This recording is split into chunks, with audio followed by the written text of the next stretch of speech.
Deep in the mountainous forests of Yunnan, China, there is a rare mammal that few have ever seen. Ancient legends say these elusive animals' calls can forecast the weather and even predict death.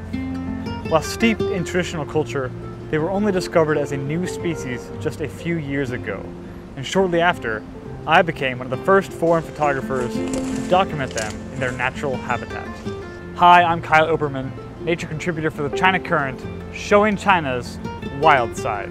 After they were discovered as a new species by a team of local and international scientists, the Skywalker gibbon immediately caught global attention. In fact, they earned this name partly because the scientists who discovered them were Star Wars fans. But there was a dark side to the news.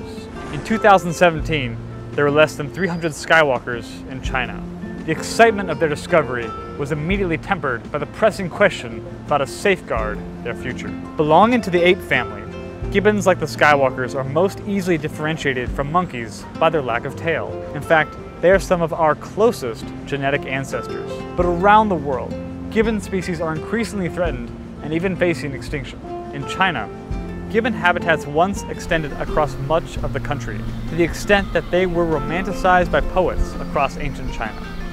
But deforestation has destroyed much of their traditional range. Skywalkers today in China are only found in a small corner of southwest Yunnan, near China's border with Myanmar. Thankfully, Skywalkers are a protected species in China, and many live in a national nature reserve, which in the near future may be upgraded to a national park. Much of the ongoing work being done to protect the species is rooted in first understanding it more. Similar to early conservation efforts of the giant panda in the 70s and 80s, scientists must first intimately understand the gibbon's habits and needs before they can decide upon a protection plan. I've accompanied the scientists and forest rangers in the National Nature Reserve who are carrying out the research and protection efforts.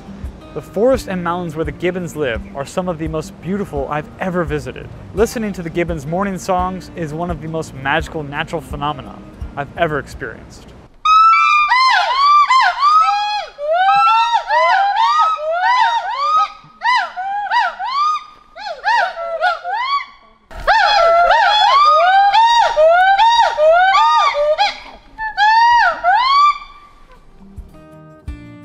Currently, while less efforts are needed to protect the gibbons inside the nature reserve, local grassroots groups are working to raise awareness for gibbon protection in communities and villages next to Skywalker populations outside of the reserve. Educating young people about the ecological value of the gibbons, as well as listening to and promoting the traditional ecological knowledge of indigenous communities in the area, are some of the prime ways the habitat of gibbons can be protected outside reserves.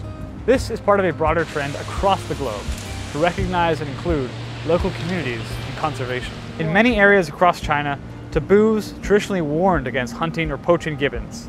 With modernization, such cultural knowledge is often lost. But by combining new scientific research with ancient respect for nature, we can better protect nature and the people living close by. With this new path forward, scientists today are now cautiously optimistic about the Skywalker's future.